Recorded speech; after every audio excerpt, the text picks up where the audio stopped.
Let me tell you about a guy named Aristotle. Okay? So we're down in Tampa. This is the first time we've been to Tampa for the weekend because we had to stay for Sunday WrestleMania Backlash. The boys who don't, me and Foxy head to the arena. The boys who don't head to the arena normally fly out on Friday so they can get home, have Friday night the full weekend or whatever. And I appreciate you guys traveling and everything like that. For some reason, in between weeks here, they just stopped those flights. Oh, yeah. Well, just change them up, or there's long layovers in, different 6 places. hours. It used to be a direct flight, though. Tampa to Indy. I never understood why. I did not know, because Indy will just, Indy will have flights, and then they will just, they don't have it. See ya. Nicest airport in America, 10 years running. Okay, we don't have any fucking flights. And we can go on with what they chose to do construction-wise here downtown as well. There's a lot of decisions that are made in this entire thing. But anyways. Thanks, Set Hog. So the boys were there for the weekend. They flew back Sunday morning, I think 6 a.m. They had to wake up 4:30 or whatever. So we wanted to get off where we live, which is an island. No big deal. We live on an island. And we went into town in Tampa to a place called Hyde Park. Okay, we heard about this place. Super nice area. Hey. Steakhouse? Or is it a steak? There's a steakhouse Hyde Park. There is a steakhouse called Hyde Park. And if there was a Hyde Park in Tampa, it would be in Hyde Park. That's okay, right. So Hyde Park is like this nice area. You walk around. Foxy actually was trying to get to a Winn-Dixie and drove past this thing. He was trying to find some groceries, and he saw this place. And we were trying to, because this is the first time we'd ever been in Tampa for other than fly in, show, fly home. So this is our first time really being in Tampa. It was beautiful weather. Let's go ahead and check this out. So we parked at this Hyde Park place. Obviously, Benjamin Bentley is down there. Okay, so we stack in, and Connor's dressed hysterically.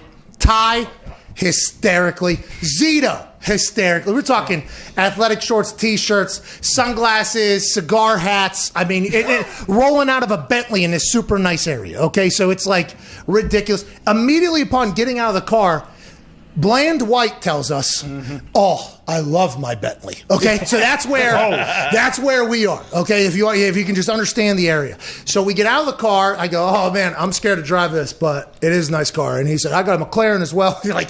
Quick conversation with this guy over the Bentley. It was but that was immediately setting the tone for where we're at. We cross the street to get into the little shopping area. There's 3 kids. 3 teenagers, it looks like, 3 teenagers. The one kid walking in the middle, obviously leader of crew, although not tallest. Okay, there was another kid with him who had a mullet, not leader of the crew. I think he was potentially wild card, but he was quiet. Okay? Then there was another kid who didn't say a word, kind of just hanging around. And then there was this one kid in the middle, Yankees jersey on, backwards Yankees hat, blonde hair, coolest kid of all time. Okay, coolest kid of all time. We're walking, and Connor immediately goes, I want to go spit in that kid's face. And I said, what is your fucking problem? That is a child, okay? He's like, he's a Yankees fan at this age. Look at him, I want to spit in that kid's face. I was like, is this normal? We get into a full conversation about, is this normal how you speak about kids? This should not be happening, okay? How old? How old is the kid? They look like teenagers, like young teenagers, though. They look early teens, maybe 10, 11, 12, 3 of them. So we passed that. That kind of sets the tone for our entire day walking around there. I mean, it is a wild time. We're walking around. A place called the Meat Market was basically it was the party place. There was a anthropology there where you saw some. There was a Bespoke Post had a headquarters down there. It was a really nice area. Lululemon, I think. There was it was a really nice little walk around area. 45 minutes, we're looking for ice cream. Okay, I was on my cheat day. I wanted ice cream. Yep. Literally why we went to the area. We had nothing else to do. Let's go get some ice cream. Such a nice area. All they got is that fucking yogurt stuff. The super healthy stuff. They had these pops, these popsicles. Gourmet pop. They stunk. It stunk because how nice it was. I was like, this ain't it. So 35, 45 minutes, we're going into stores, peeking around, saying hello to people. Andrew Schultz was there as well, I guess. Somewhere, because somebody had stopped us and he goes, Andrew Schultz just walked by. You guys walked by. Is there something going on here? And I was like, I'm trying to find fucking ice cream. I don't know what Andrew Schultz is doing, but we're just looking for ice cream. Wish I would have ran into him. Big fan. That would have been a cool moment for all of us, I think. Instead, we just walked aimlessly, found nothing, fruitless hunt for our ice cream. Then we go back to the car, and there's a place called Goody Goody, old school diner. It's got a hamburger right on top of that thing. We walk in. Okay, there's a diner open. No other tables are open. Just a diner. And those 3 three kids we seen walking earlier are sitting at the diner in the most inconvenient spot of all time on the diner, like right there. So immediately I go, hey, boys, what's going on? Can you guys slide down a couple seats so we can sit at the diner? Absolutely, these kids. And the kid in the middle with the hat is like, you got it, boss. Like, super personal. I'm like, okay. We sit down. This kid starts bossing around the waiter. Mac and cheese. I'm the double. Now, Joel. And Joel, the server's like, you got it. Coming right up. I'm like, yo, this kid is awesome, okay? So, a conversation starts. I go, obviously, big Yankees fan. We got a big Yankees fan here. You know what I mean? And Ty goes, and this kid goes, the Yankees not good this year. And Ty goes, no. Hey, don't you ever say that. And I go, hey, kid, have a little faith. Hey, we're going to get hot here later, okay? These bats are going to get hot. Pitching's going to get hot, this whole thing. And then Connor, okay? Connor goes, you guys stink to this kid. Yep. Okay, you guys stink to this kid. Right across the diner, 4 feet away. Might have been 10 years old. If I was to guess how old they were, I would have said 10 years old, 11 years old, tiny kids. Oh, you guys stink. And then Connor does this entire bit about how we're at the top of the league looking down at you. We're a top tier team. You're a bottom feeding team. This kid fires back immediately and goes, that's not a top tier hat. Then he looks at this fucking right here. This is his space. Okay, across the diner, this kid that's not a top tier hat. Like literally, as soon as he shot it out. Boom. So we obviously, diner, this little Ash child and his friends just bullied Connor. Okay, just bullied him. So I go, hey, how old are you? He goes, I'm 13. I go, what's your name? He goes, it's a long one. And he takes a big chug of like a Coca-Cola float. With booze in it. Puts it down, okay, slides his macaroni cheese over and goes, Aristotle. And then they fucking bounce. I was like, this is the coolest kid of all time.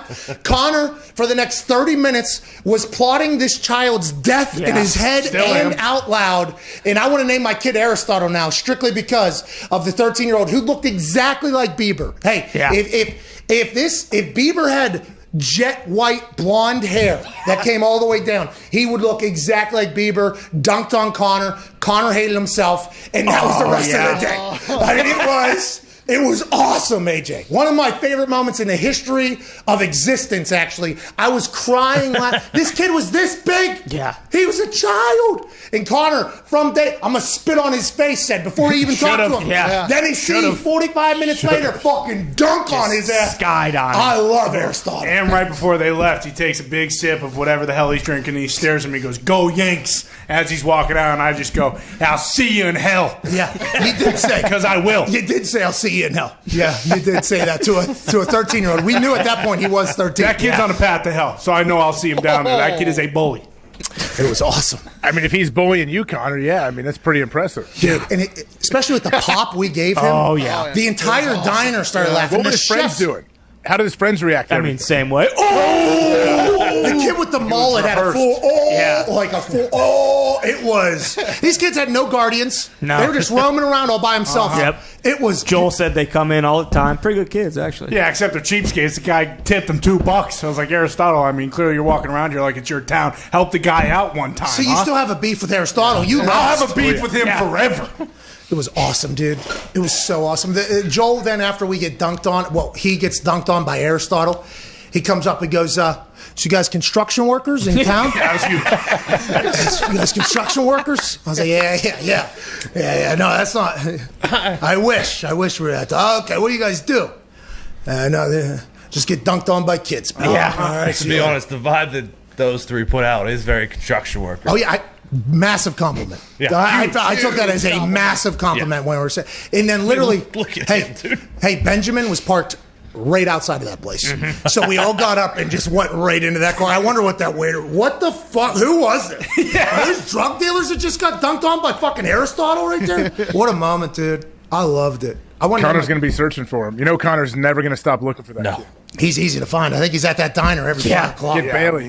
Get Bailey on him. Bailey will find him. Whoa! Well, no, I need to get to him first before I let Bailey slit his throat. Connor said, there's a 13-year-old. Come on. Who is probably going to have a much brighter future than all of us. Not anymore. Yeah. Oh, yeah. Well, that's obviously up in the air now, but he wanted to burn his hat at the diner. Uh-huh.